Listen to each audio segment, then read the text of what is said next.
Good morning, all the students.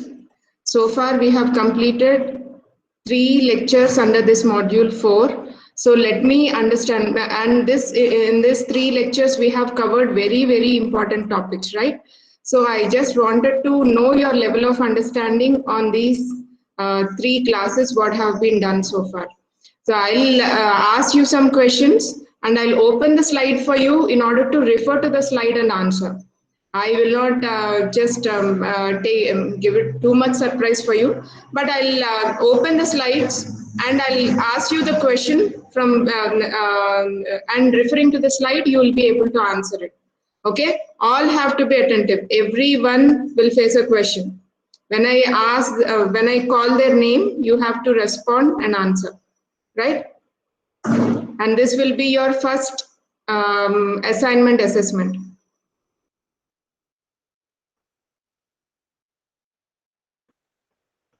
So let's start from our topics covered in first lecture.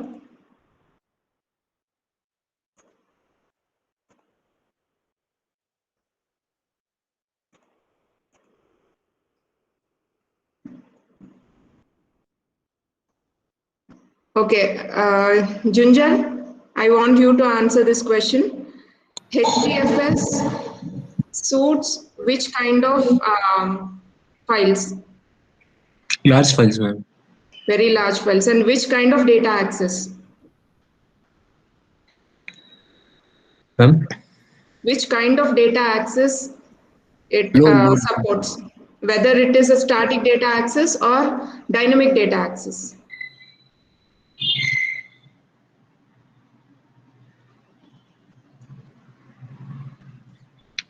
Ma'am, static. I think. Static. No, I said ma'am, dynamic. question. Dynamic. It is streaming data access. Okay. HDFS supports streaming data access. Students, again, I'm repeating, answer will be there in the slides I show you. But when I ask some question, you have to quickly refer to the slides and answer me. Okay? So that lets me understand whether you understood the concept in a flow or not. Right? And what kind of hardware? Is it very expensive to scale up HDFS, Junjal?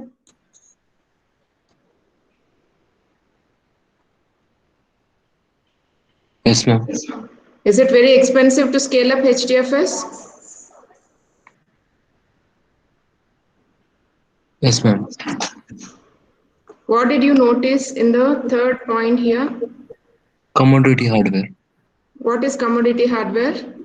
As cheap as daily Expensive. commodities, right? So is it expensive to scale up HDFS?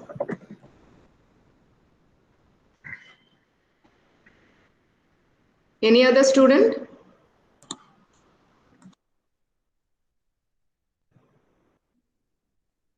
Is it Low in cost. expensive? Low in cost. It is very inexpensive to scale up HDFS. The capacity of Hadoop platform, the capacity of Hadoop distributed file system can be scaled up very easily with and in an inexpensive manner without having to wait for any budget approvals. Right, to increase the capacity of a data center, to increase the capacity of a cluster, it is as easy as buying a daily commodity for us. Okay, so the 3 important features are HDFS works with very large files and it works with streaming data access and commodity hardware. The means inexpensive way we can set up the HDFS cluster and start using it to store the data, right? Okay, Bhavisha, next question for you. Yes, ma'am. HDFS is not a good fit for which kind of data? Low latency data access and lots of small files and Hmm. multiple writers. Hmm. So File what is latency? latency means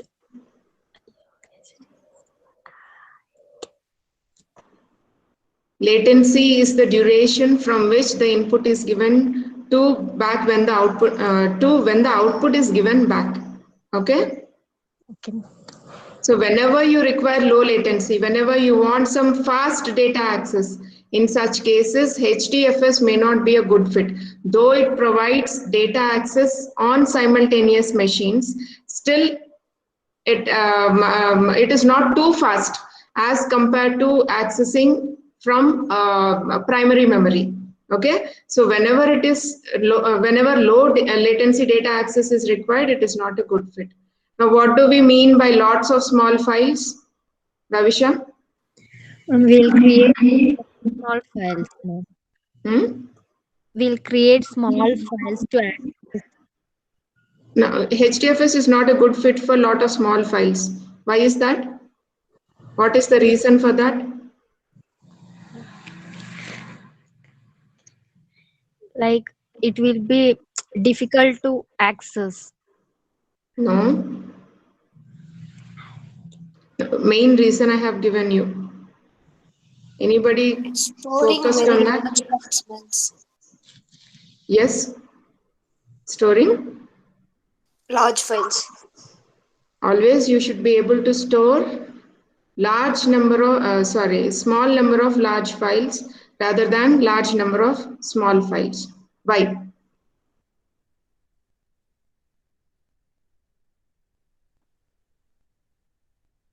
Yes, you are near to the answer, but why? I want the reason.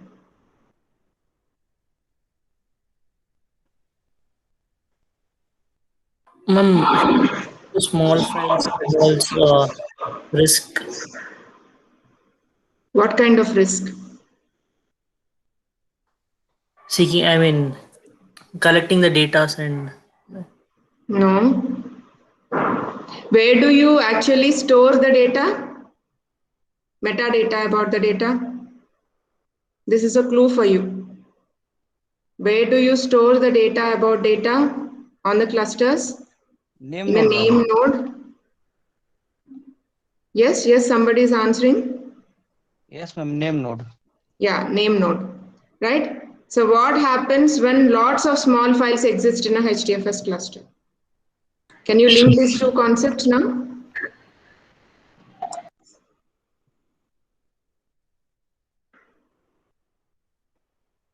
When you Ma'am, have lots, yeah, tell me. name node will be overloaded, ma'am. Very good. Who is that? Ravi Shankar, ma'am. Ravi Shankar. Name node will be overloaded. When you have lots of small files, name nodes will be overloaded with lots of metadata to be stored about this large number of small files. That is why it is always good to handle these HDFS clusters with small number of large files so that the metadata that has to be stored will be lesser, which can be stored easily on the name nodes without having to overload it with more data. Got it, students? Yes, Bhavisha? Can you justify the third point now? Multiple writers and arbitrary file modifications.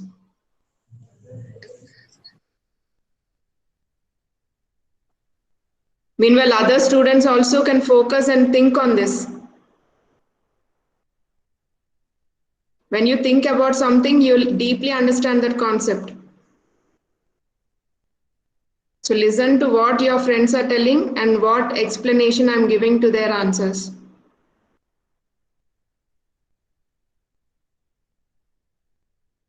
Bhavisha, can you elaborate on the third point? No problem. You just tell me yes or no so that I'll explain you. Right, multiple writers and arbitrary file modifications are not suitable for HDFS because HDFS is an architecture which supports write once and read many times.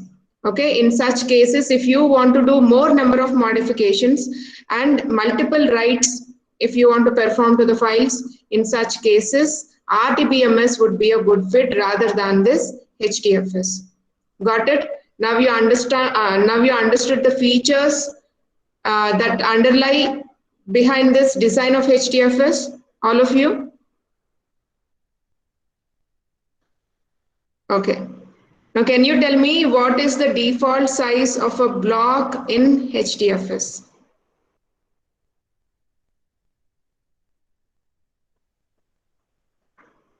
What is the default size of a disk block in HDFS and a disk block in file system and disk block in HDFS. Very important comparison. Manjunath?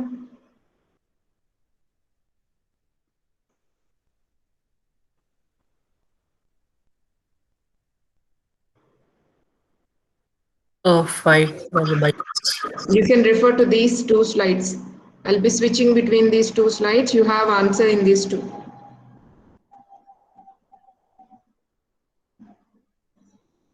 Disk block size on a file system and disk block Yes. size on HDFS. On HDFS is 64 MB, ma'am, and disk block 64 MB, and disk block size is normally 512 bytes. 512 bytes, right? Why? Because you are storing large number of voluminous data on HDFS, you have little more storage that is preserved for a block. On file systems, when you use the file system blocks, you normally tend to deal with small volumes of data. In such cases, the disk block, it is sufficient to hold 512 bytes. But when you're working with large volumes of data, then the unit should be 64 MB. A block in HDFS should be of more size compared to disk block. So it is 64 MB. Good. Now, what are the benefits of block abstraction? Asta?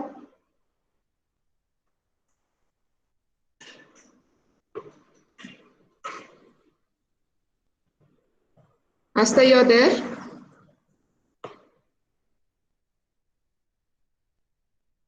Okay, Abhinav, can you answer this question?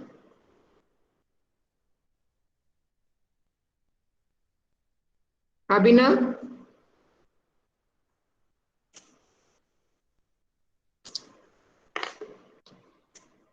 Aishwarya?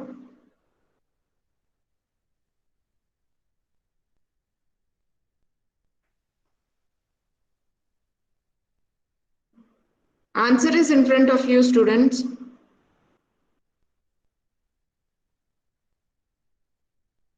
Benefits of block abstraction for distributed file system. Ambarish?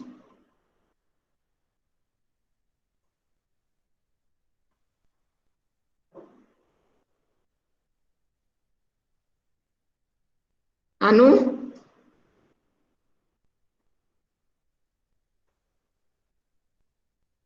So I can mark absent for all these students. Nobody is responding. Ma'am, Anu? yes, ma'am. Yeah, benefits of block abstraction for DFS.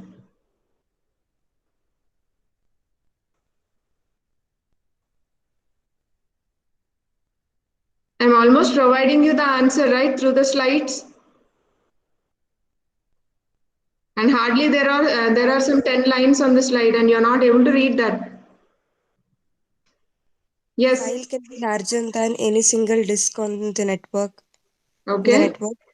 Making the unit of abstraction a block rather than a file simplifies the storage subsystem. A Right. block fits well with the replication for providing fault tolerance and availability. Availability. So what are the benefits of block abstraction here?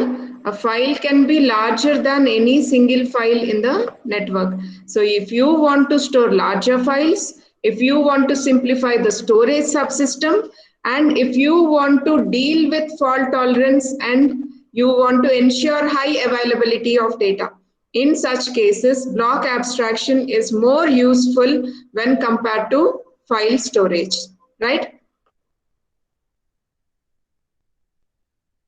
Okay, now what are the two important components in HDFS? Arbaz.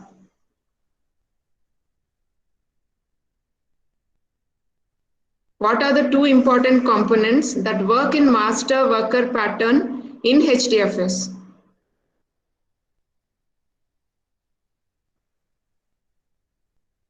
Arbaz. Okay, this can be answered by Arjun then. Ma'am, name node and data node. Name node and data node. Now, what are the two files that are managed by name node? Ma'am, image and edit log. What image? Namespace image. Namespace image and edit log. Edit log. What is held in namespace image?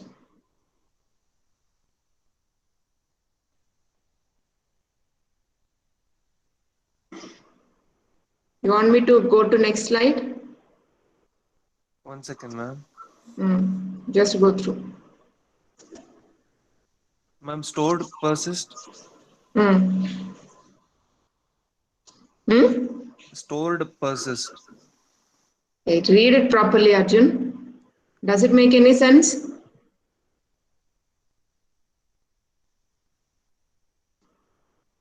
Name node manages two files to store what? Persistently on the local disk. File system namespace to store file system namespace persistently. Okay, to store about the metadata, to store about the details of which file is divided into how many blocks and which block is distributed onto which data node and how many copies of a block are created and on which data nodes those blocks are stored. Understand this, students, carefully. A name node has two files, namespace image and the edit log. Namespace image contains file system namespace persistently. It stores file system namespace persistently. And what kind of data it is? What kind of metadata it is? The how many parts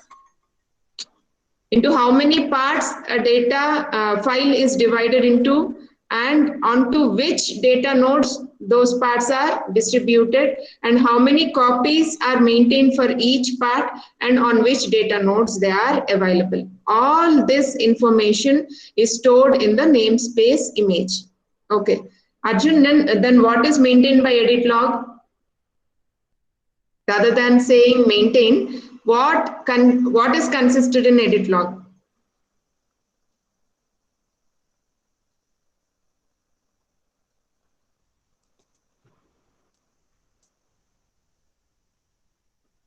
No answer. Yeah, ma'am, I'm thinking.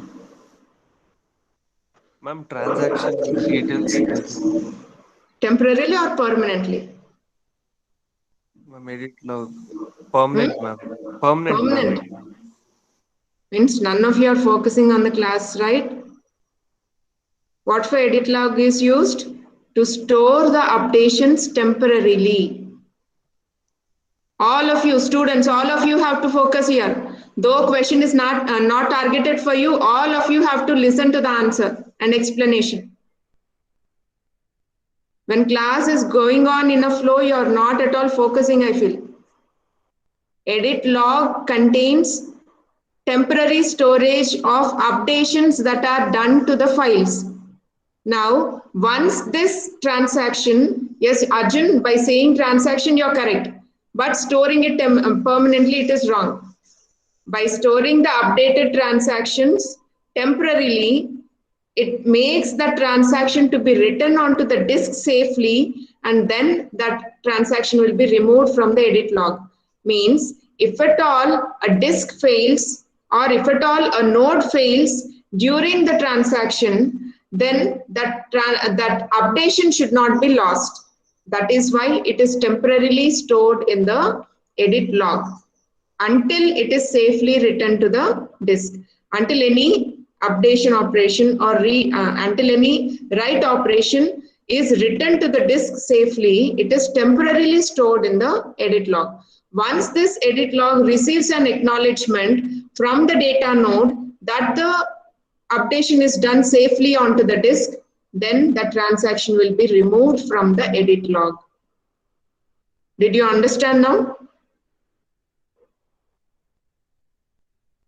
Arjun, did you understand now? Yeah, ma'am. Okay. Other students also.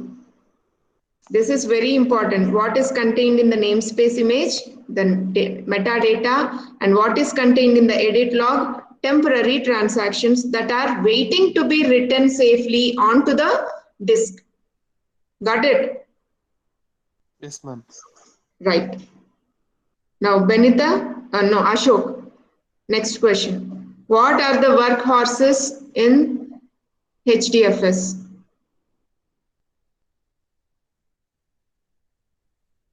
What are the workhorses in HDFS, Ashok?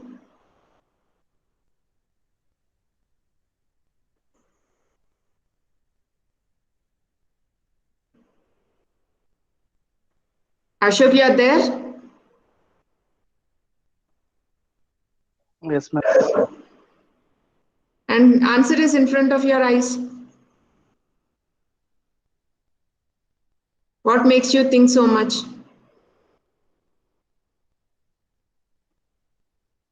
What are the workhorses in HDFS?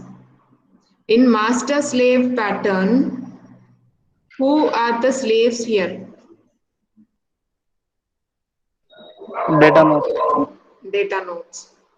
It is network delay or your thinking process? Why you delayed so much to answer what Network is delay, apparent ma'am. to you? Network delay. No. Net. Okay. Data nodes are the workhorses of the file system, right? What tasks do they perform?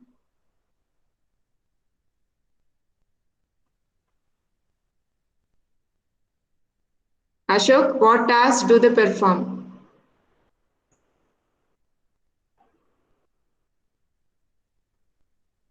No, ma'am. No. Second point you read out. Not even trying to answer what by seeing what is there on the slide. They store and retrieve blocks when they are told to, either by the clients or by the name node. Okay? So among these name nodes and data nodes, what is the importance of name node, Benita?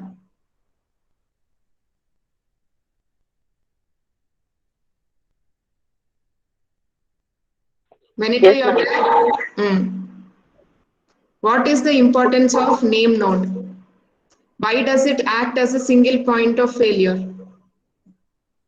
They store and retrieve the block when they are told by the client.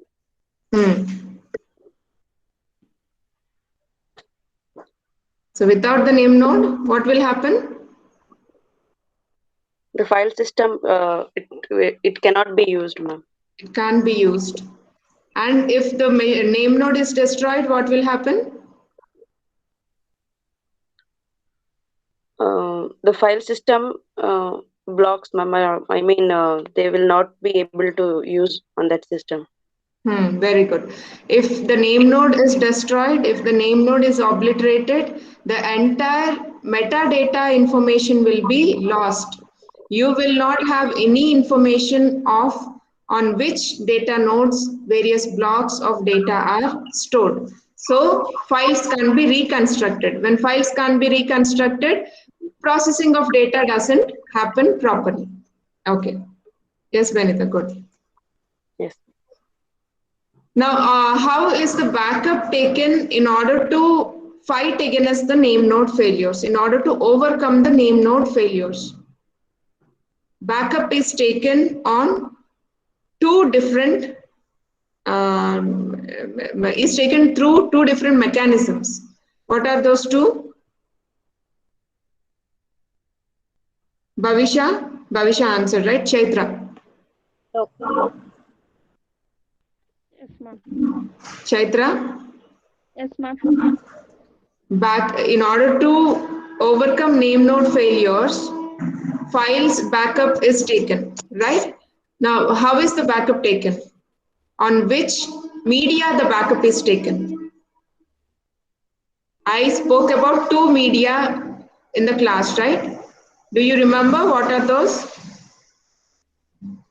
No, ma'am. Bhargavi, Yes, ma'am. do you remember on which two media the backup is taken?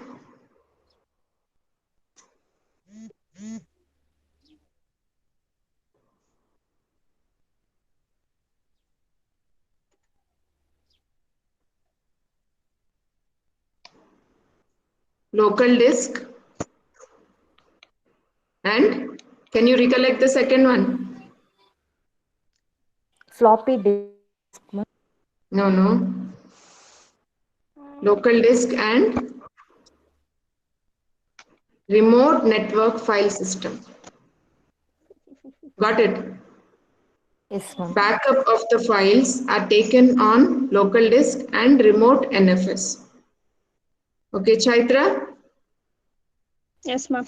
what do you know about a secondary name node? Can you mention what does a secondary name node do while primary name node is active?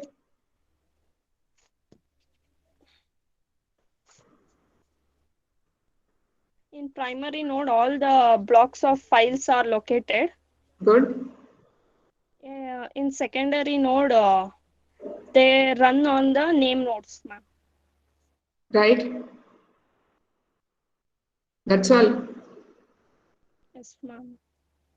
Secondary name node will be in a passive state and it will keep merging namespace, image, and edit log. Primary name node as well as secondary name node. All of you have to listen to this. Primary name node as well as secondary name node will maintain namespace, image, and edit log. But secondary name node, when it is in passive state, it will keep merging this namespace, image, and edit log. And when primary name node fails, immediately this secondary name node will fetch whatever information that is taken as backup from the remote NFS and it will start working as the primary name node by updating namespace, image, and edit log. Did you understand? I'm repeating again. When primary name node is up and active, secondary name node will be in a passive state and it will keep merging this namespace, image, and edit log. Now, when the primary name node fails, immediately secondary name node will try to fetch the most recent data from remote NFS and start working as the primary name node. Otherwise, there will always be a lag between secondary name node and primary name node, and there is risk of losing minimal amount of data. In order to overcome this, secondary name node will fetch the current backup from remote NFS and starts working as primary name node. Did you understand? Yes, ma'am. Good. Now, can you have more than one name node? Devmalia?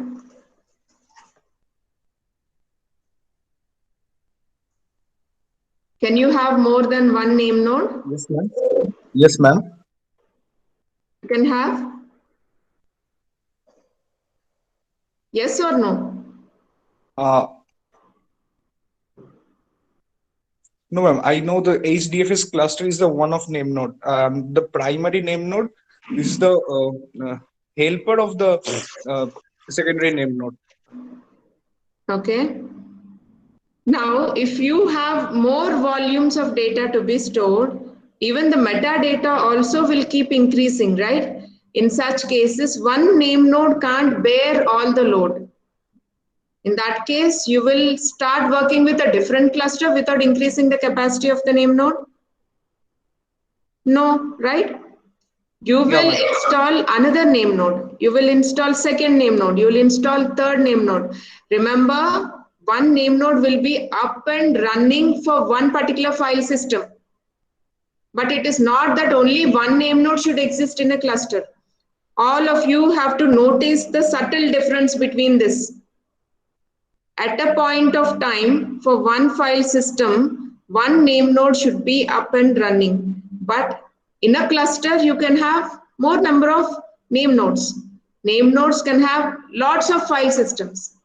And in this lots of file systems, multiple name nodes can keep working in a HDFS federation. All these name nodes will be interacting with each other in a HDFS federation. They coordinate with each other in HDFS federation. Okay, so do not get confused. In a single file system, if you consider, then only one name node should be up and running at a point of time. But in a HDFS cluster, if you take, You can have multiple name nodes to bear the load of storing the metadata for large volumes of data sets. Right? So in HDFS Federation, you can have name node 1, name node 2, name node 3, lots of name nodes working in a federation, working in a coordination with each other. Got it? Now under this federation, each name node manages a namespace volume.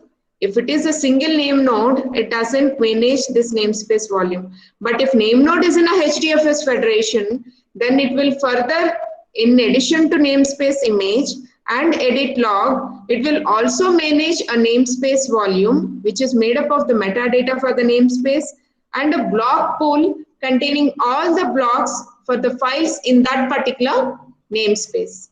Okay?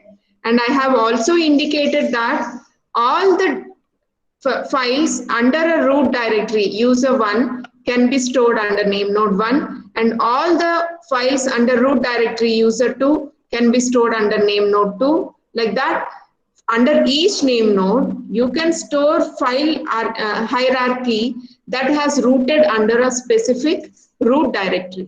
That will be easy to organize the files under various name nodes. Got it? Devmalia, did you understand? Yes, ma'am. Okay, now let's move on to second lecture's topics.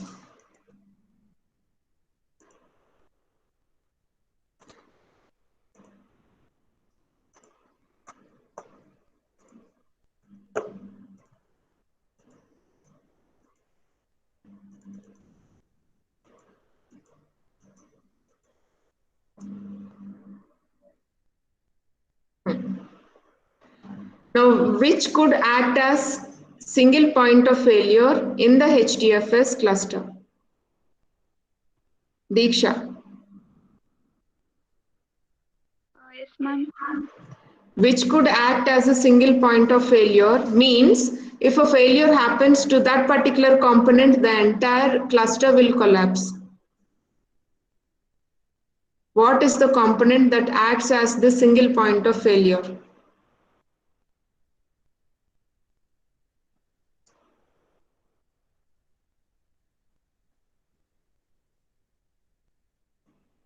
Deepika. No. Combination of? Name nodes, ma'am. Not Replicating combination. No, not combination of name nodes. Name node will act as single point of failure, though it protects from data loss. Whenever you take the name nodes to store the metadata, you can avoid the data loss by creating checkpoints and also having a secondary name node. Creating checkpoints and having secondary name nodes will save the data, will save the cluster from data loss. But if that name node fails, the entire cluster will collapse. Means it is not ensuring high availability. Okay, so name node is still a single point of failure. Though you are protecting it from data loss, you're not able to ensure high availability. Right? So in such an event, old Hadoop system would effectively be out of service until a new name node could be brought online. So whenever primary name node fails, by the time secondary name node will take up the tasks of primary name node, will switch into becoming a primary name node. By that time, there is some interruption in the availability of the name node. Okay, Deepika LG. Yes, ma'am. Now, what are the responsibilities of the new name node before starting working as the primary name node? It loaded its name node image into the memory. It has to load its namespace image into memory. Replayed its edit log. It has to replay its edit log. Yes. Received enough block reports from the data nodes to leave safe mode.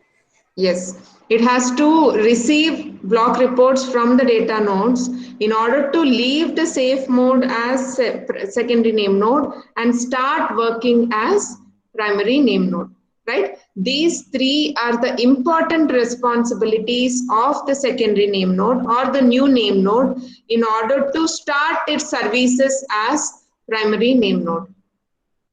Now, what would be the time that is taken to perform these tasks and switch over to become a primary name node? Deepika MB? Ma'am, 30 minutes or more. Yeah, very good. 30 minutes or more. It takes at least 30 minutes in order to perform all these formalities by the secondary name node to become a primary name node. Now, 30 minutes is a long duration, right? And 30 minutes interruption for a business is a huge loss. So 30 minutes, if the name node is not available, you just think about the consequences. For 30 minutes, the business cycle will be interrupted. So what ensures this high availability in HDFS? The feature called as HDFS high availability, that is ensured by failover and fencing. Okay. Now in this HDFS high availability, what is the implementation that ensures high availability? Murali Krishna.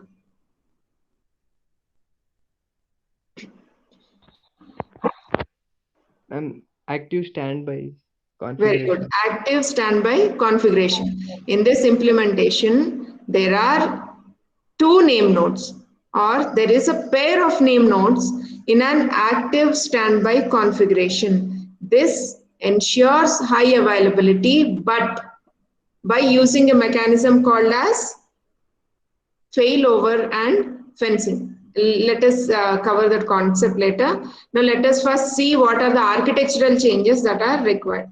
Now Gangubai. Ma'am? What are the architectural changes that are needed to ensure high availability?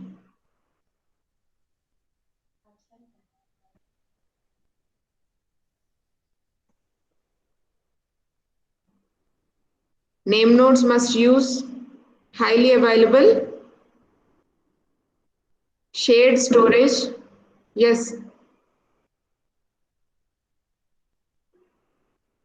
You'll be able to answer. Shall I move on to next student, Gangubai?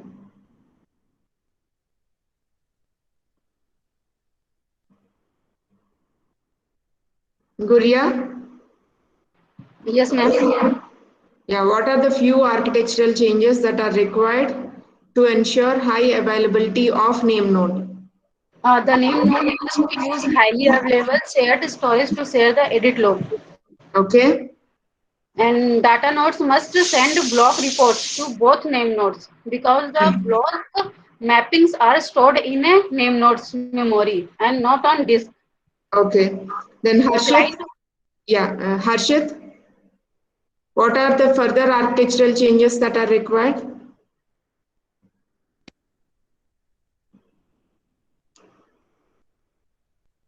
Harshit, you are there?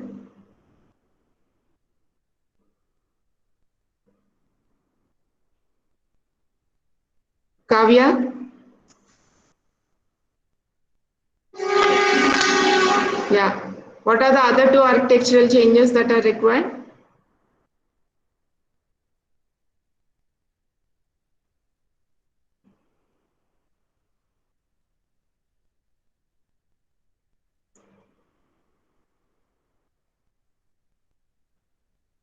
You're not tuned with the flow of the class? Kavya? Yes, Kishore ma'am. Kumar? Yeah. What are the other two architectural changes that are required to ensure availability?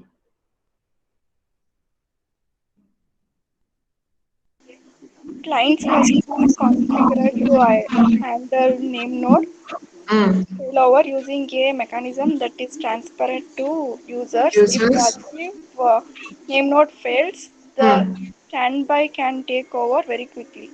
Okay, so these are the architectural changes that are required in order to see that the secondary name node switches over to become the primary name node very quickly, so that the business cycle will not be interrupted. There will not be any delay in switching over between the tasks, between the roles of primary name node and secondary name node.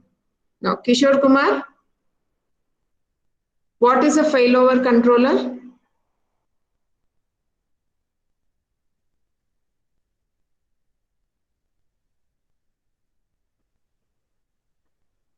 Lata, Yes, ma'am. what is failover controller? The transition from to this stand is managed by an activity in the system called the Is called failover controller. Failover controllers are standardly available or they are plugins? Pluggable, ma'am. They are pluggable. Very good.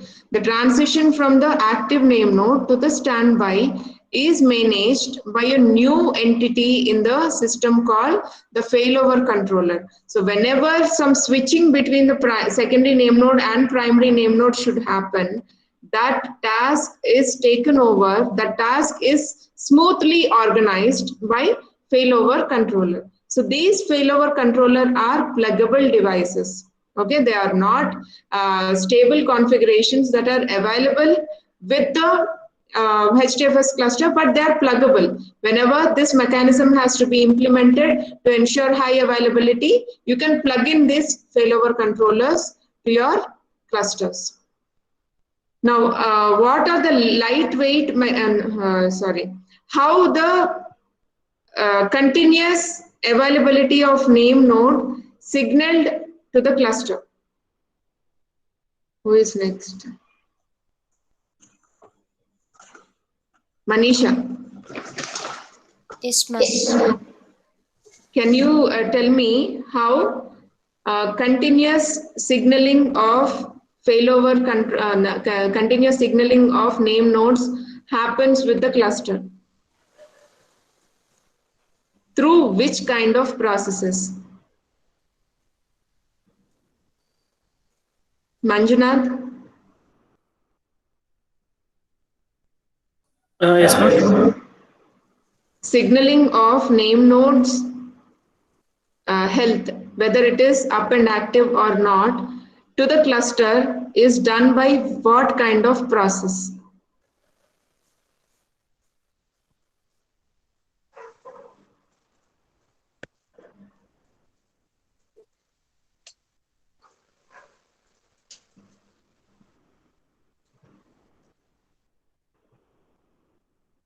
What kind of process? Lightweight failover. Lightweight failover controller process, right? Each name node runs a lightweight failover controller process whose job is to monitor its name node for failures and trigger a failover should a name node fail. Means whenever a name node fails, whenever it doesn't require a heartbeat from the name node, then immediately it will trigger a failover saying indicating that the name node has failed. Further action has to be initiated. Okay. Now, what is a graceful failover, Naina?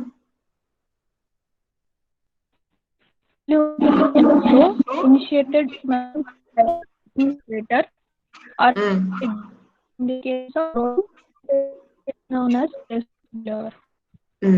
If the administrator will initiate a failover manually in order to check whether the secondary name node is capable of taking up the task of primary name node when primary name node fails. Okay, in order to check that readiness of the secondary name node, the admin himself will trigger some failovers. That is called as graceful failover. If a failover is deliberately introduced into the cluster, then it is called as graceful failover because it is pre-planned for the maintenance sake. Okay. Now, what is ungraceful failover, Nilanjan?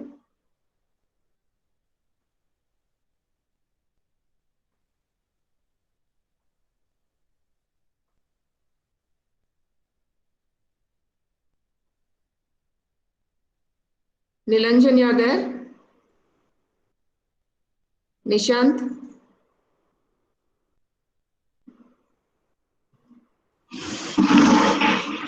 Hello, ma'am. Who is this?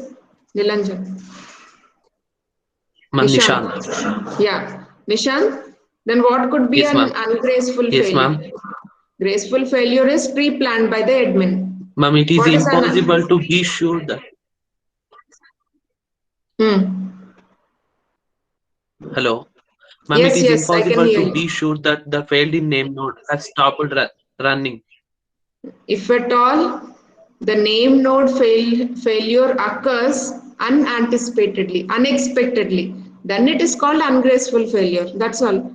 Don't try to read as it is. Though answer is available, you should use your intuition also to answer the questions reasonably. Students, when I say everything is available on the slides, you should not read, but use it as a reference to answer. Okay, so ungraceful failover is whenever it is not pre-planned, whenever it is not expected. If a failover of the name node happens, then it is called as ungraceful failover.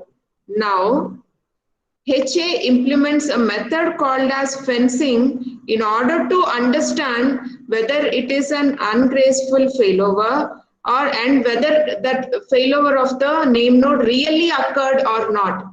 Because due to network delays, sometimes the signaling from name node to the cluster will be delayed. In such cases, it can't immediately trigger a failover saying that the primary name node has failed because the signal is delayed due to network delay. But actually the primary name node didn't fail at all.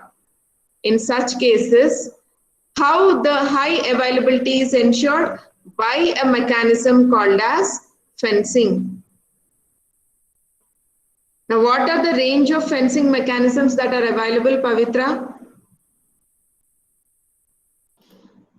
Killing the name node process. Okay. Then? Revoking the shared storage directories. Yes. And Disabling the network Maithili? Yes, Pavitra, last Yes, ma'am. Maithili, next 2 points. What are the Ma'am, disabling its network port via remote management command. Okay. And one more is previously active name node can be fenced with the technique called Stoneit. Can you elaborate this, Stoneit? Shoot the node in the head. Okay, so whenever a primary name node hasn't failed, but due to network delay, its signal is delayed to the HDFS cluster. In such cases, failover controller will trigger a failover, but the primary name node hasn't actually failed. So what is the mechanism that is implemented by high availability feature of HDFS? First, it will try to ensure that only one name node is up and running. In order to ensure that, what it does, it kills the name nodes process. Primary name node hasn't failed, but a false alarm has raised that a primary name node has failed. So in order to make this secondary name node up and running, this name node is deliberately killed, though it didn't fail, but a false alarm has been raised that this has failed. This name node is killed deliberately. Okay, this name node is explicitly killed. Then its access to the shared directory, its access to the shared directory is revoked. And the third mechanism is its network port is disabled via a remote management command. Means a command can be given in order to disable its connection with the network. And the previously active name node means this name node can be fenced with a technique known as Stoneit. Shoot this node in the head means purposefully switch off the power supply to this primary name node because an alarm has been raised that it has failed. Now, completely this primary name node is revoked and secondary name node comes into action as a primary name node. Got it? So this fencing mechanism will take care that only one name node will be up and running at one point of time to ensure high availability, at the same time sticking to the rule that one name node only should work at one point of time for a file system. Again, remember this, for a file system, one name node should be up and running. But in a cluster, you can have multiple name nodes in order to bear the workload of storing the metadata. Okay. Now, client failover is handled transparently by the client-side libraries, and the simplest implementation uses client-side configuration to control failover. Client-side, it is easy to do, but on the server side, on the storage side, it is very complex process to ensure high availability. So, failover controller should be running plugged in order to raise an alarm when the primary name node has failed, and fencing mechanism should be in place to ensure that whether a primary name node has really failed or not.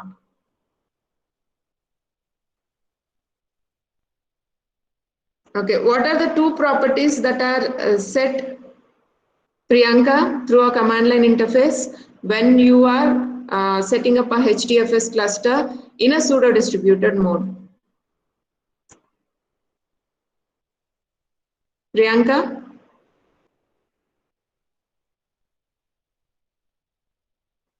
Pawan Kumar?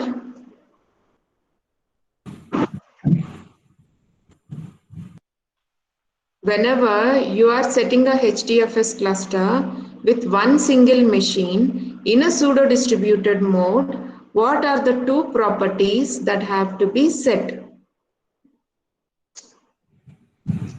One is set fs.default.name to HDFS. One is the default name, yes, very good, to HDFS localhost, and second one replication, ma'am.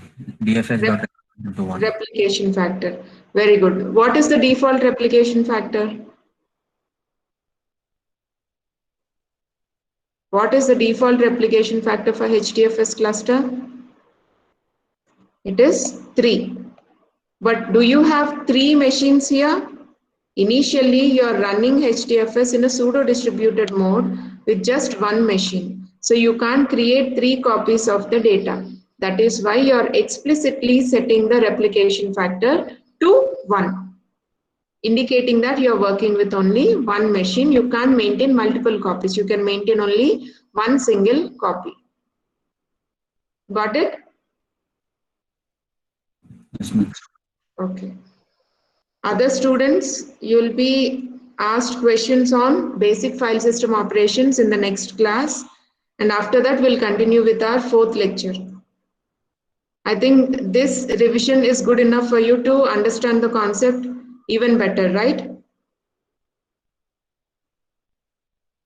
Yes, ma'am. Yes, ma'am. It served as a revision for you?